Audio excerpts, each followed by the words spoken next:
Hi Alex, I'm going to read you a bedtime story. This is chapter 5, Unexpected Friends. "He'll come back," said Emma, and he did. It was nearly bedtime when Charlie heard a dreadful noise in the road outside. It began as a growl, then turned into a hiss, and then into a yowl, as loud as a siren. "That must be Bob," said Charlie's mum. "He's fighting again." "I'll go and see," said Charlie. He ran outside very quickly before anyone could stop him.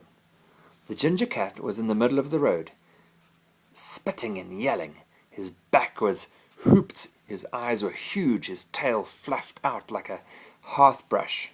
In front of him crouched Alberic.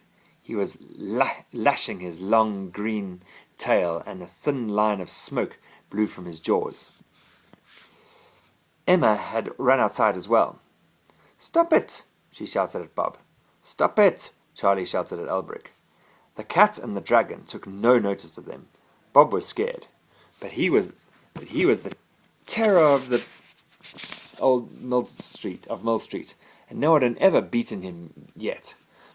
As Alberic opened his mouth to bite, Bob shot out a long paw and scratched him on the nose. The dragon roared like a motorbike at full throttle and opened his mouth wide enough to swallow 20 cats. But just then, Rod came whistling down the road. He stopped and laughed when he saw Bob. "That cat of yours is mad," he said. "Is he fighting something that isn't there?" He picked up a stone and threw it. The stone missed Bob and landed right in the dragon's open mouth. But Bob knew the stone had been aimed at him. He was so angry that he forgot Alberic for a moment and sprang at Rod instead of running away from him.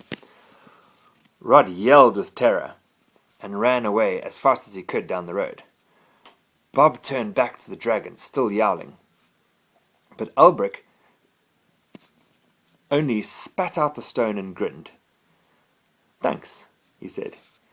"You don't like that boy either, do you?" Bob spat and growled, and Alberic seemed to understand him. "I feel just the same," he said. "Charlie and Emma won't let me eat him, but I think it's a mistake. Boys like that ought to be eaten."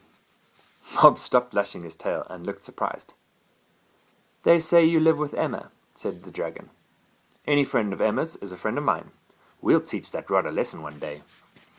He put out a scaly foot and scratched Bob kindly behind the ears.